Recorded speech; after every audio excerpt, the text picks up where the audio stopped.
made my first foam building for Zombicide. And to be honest, it's just eh.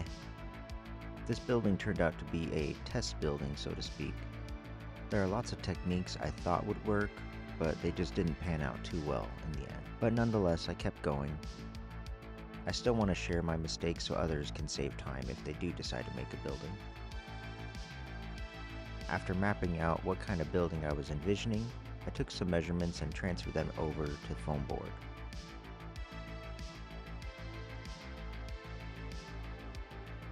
My hand was not spared as I just went straight into cutting all the pieces out.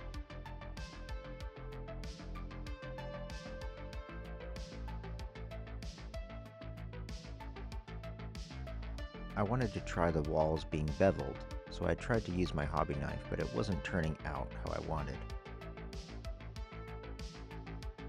I bought this angle cutter from Amazon, and it did do a better job on some cuts, but once the blade got dull, it left the edges looking chopped up.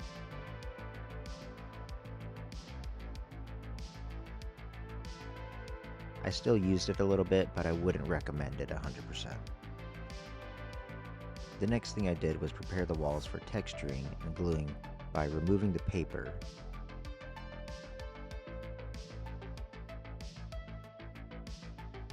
To keep the vision of the layout, I drew some wall placement markers on the foam that will end up being the floor.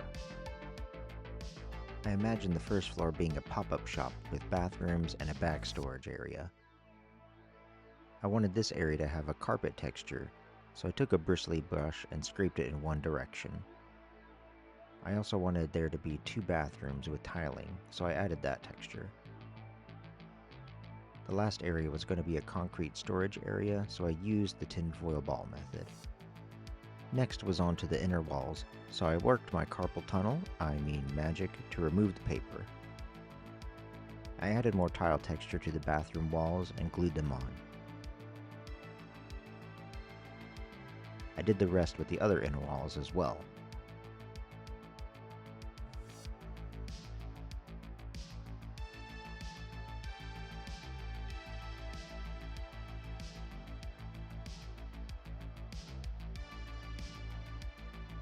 At this point, it was good to start on the second floor too, so I repeated all the previous steps.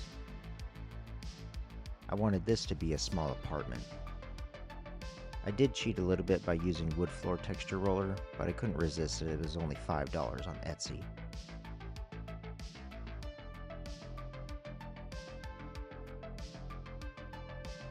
This lower left quadrant was going to be a balcony, so I gave it a concrete texture.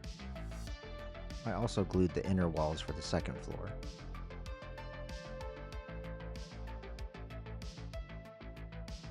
This is how it looks so far without any exterior walling. Speaking of which, let's get started on those. I also bought this brick texture roller, which I thought would save some time rather than placing individual bricks.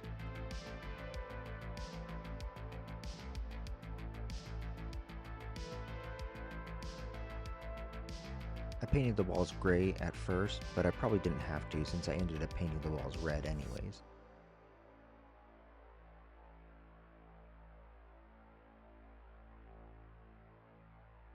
I'm now going to switch my focus to going inside the building. I used a khaki color for the carpet since that would show a lot of stains.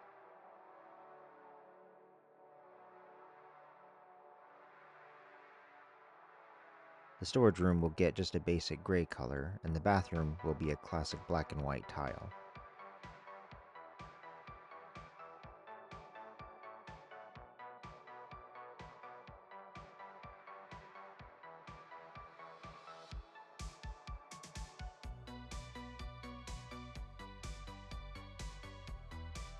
The walls will eventually be covered with posters and pictures, so they will get a basic color too. I gave a quick dry brush of white over the first floor, just to give an extra pop to textures before I doused it in black wash for a dirtier look.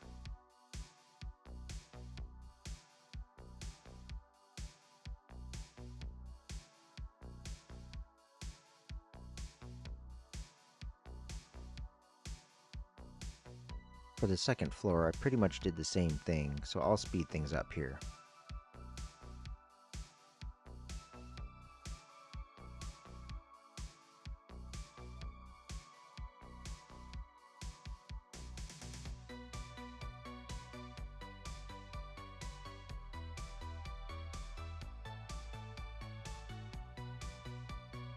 As part of the second floor, I wanted to include some type of balcony. After seeing some pics online, I liked the turf look, and just happened to have some green fake grass I got from a Christmas display. I cut a square out and glued it down.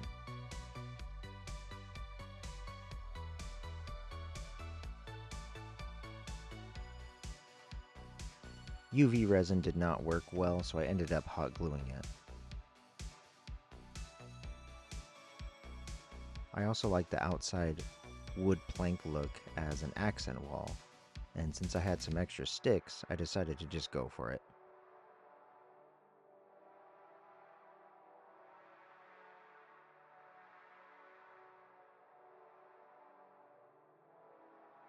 After some black wash for dirt, I called the second floor done for the time being.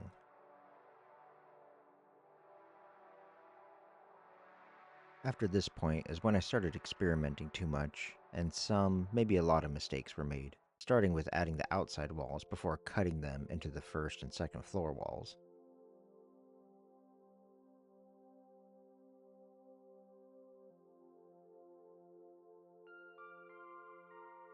I completely overlooked that some areas on the bottom will have a door leading to the outside, and the second floor was going to have a balcony. After gluing the walls on though, that's when it hit me that I should have cut them first and then glued them. So I was left with no choice but to cut them while they were standing up.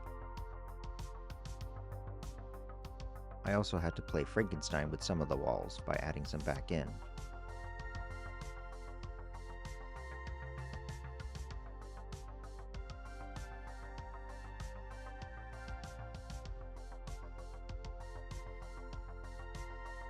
In my last video, I made some doors, and this will be where I can use them. I also made rough outlines of where I would put some exterior doors and windows.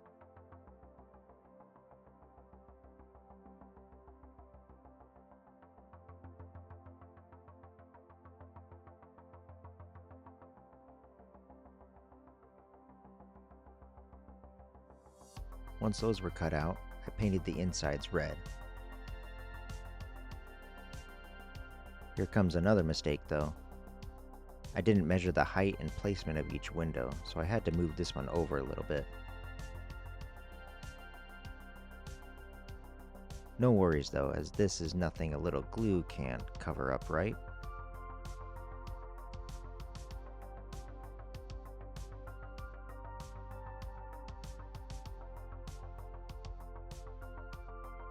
I gave each window a simple white paint layer afterwards. Then switched my focus to the second floor entrance by building a side stairway. Nothing too difficult here, as all I did was cut some small pieces for the steps and glued them together till the height I needed was reached. I also added this platform in the middle and at the top.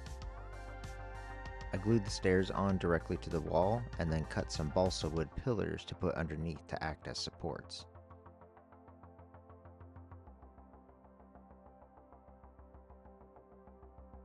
For the railing, I used this plastic mesh sheet. I have never used this before, but I can tell this stuff can be very versatile depending on what shapes you use. I kept it simple and just cut a railing out and added some round toothpicks on top as the handrail. I gave the stone part a gray coat along with the railing, which I then painted a metallic color.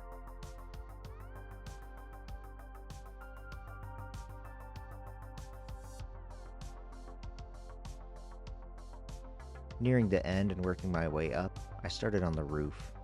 I thought a grid pattern was a simple way to texture a roof, so I went with that and slapped some gray paint on it.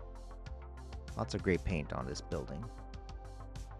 Using some of the offcuts from the walls, I lined the roof edge and glued them into place.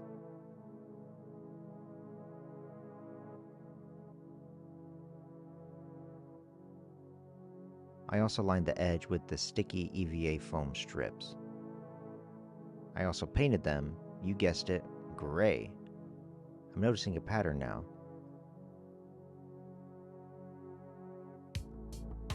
Afterwards, some grimy drippings of black wash to finish it off.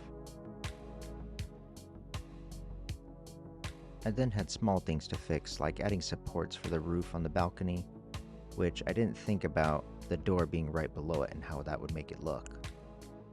It was one of those, oh well, moments. I cut some more railing out, painted and glued it on as well for the balcony. The next checked box was the doors, which I made off camera, but I gave those a simple color as well.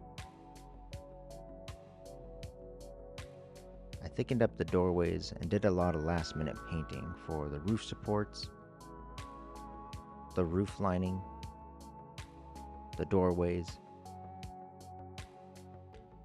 and some wall patches here and there.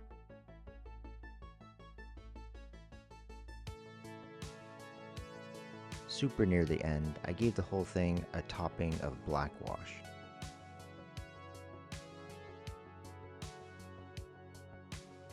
Not sure which channel started it, but I guess it's the part where I say, on to the glamour shots.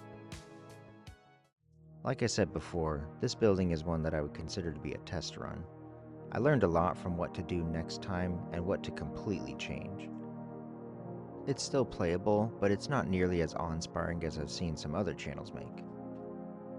Nonetheless, I hope it helps someone realize that things will evolve over time, and you don't need to be perfect to use.